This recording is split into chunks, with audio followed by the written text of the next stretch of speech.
Another weapon that has been benefiting quite nicely from the fact that condition overload actually works now is of course the Epitaph, and it could actually be the strongest secondary in the game. Let's find out. Here we are in the simulacrum with Mad Prime. So what I'm going to do is I'm going to summon some corrupted heavy gunners and also some butchers, and I'm going to need those butchers for a very specific reason. First off, let's have a look at how strong this Epitaph is against corrupted heavy gunners. Doesn't exactly do a whole lot. Fine, whatever. Okay, so let's go and kill these butchers, because these butchers are useful fodder enemies for the purposes of maxing out a couple of things. Now, how much damage am I doing now against this corrupted heavy gunner?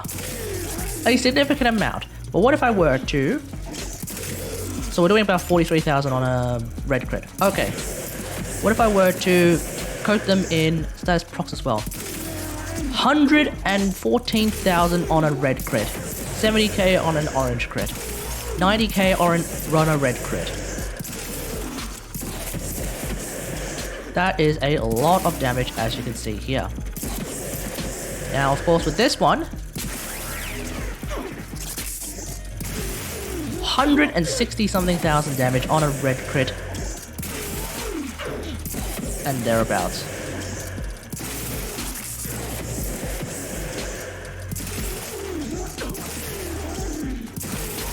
Just like that. This weapon does a lot of damage against even corrupted heavy gunners. So let's have a look at the build that we're using with the Epitaph, and this is the build that we're using with the Epitaph. Now, I have actually made this weapon unranked because I actually just put a former in it, and that is so that I can fit galvanized shot. But otherwise, we are using a triple galvanized crit stat hybrid build, which of course means that this weapon is going to be able to do quite a lot of damage. The idea being, of course, we're going as much crit chance as possible through the use of galvanized crosshairs. That's why we wanted to use those butchers as fodder enemies to get those 5 headshot kills. And then of course we have galvanized diffusion, so that all those kills also translate to even more multi-shot. That often results in more damage overall, not necessarily per shot, but definitely more damage overall. And then we have galvanized shot, condition overload for secondary weapons. The idea, of course, being that we get extra damage per status type affecting the target, but apparently this one stacks to 3, whereas the other condition overload mods, they appear to only stack to 2, I believe. So this one is actually really, really strong. Now, on top of that, we're going to be using Creeping Bullseye, Prime Target Crackler, that's for our critical damage, and then we're going to be using our 60/60 mods for status. Now, for the purposes of that demonstration, I used Magnetic just to demonstrate the power of Galvanized Shot without any other additional factors such as viral or corrosive procs, but definitely I would recommend not using Magnetic unless you want to go up against Corpus, and instead using something like viral. That is my personal preference. You're more than welcome to choose whichever element that you desire. So that's pretty much it. Really, really straightforward. Well, not terribly straightforward, but a really, really powerful way to use a crit stat hybrid weapon like the Epitaph. Ultimately, this weapon is stronger than bows even. So it's actually a really, really powerful weapon just in its own right. I don't have a ribbon, and I don't think I want to use a ribbon because it seems like this weapon has a low ribbon disposition, so it's probably not worth it. In the end, using a crit stat hybrid triple galvanized build is probably the way to go anyway. So no real necessary issue with that.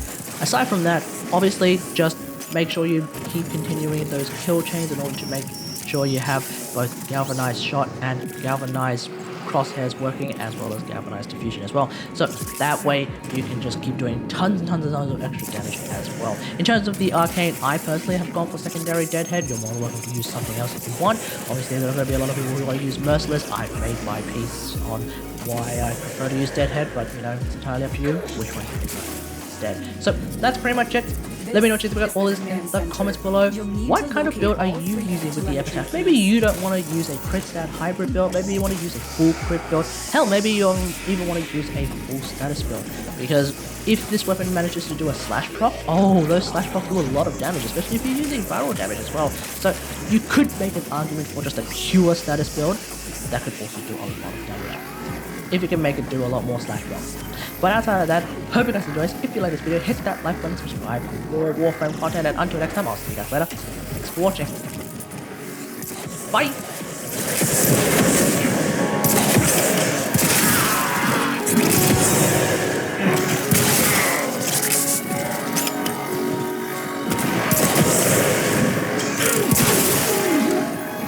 You found a key. Take it to the console.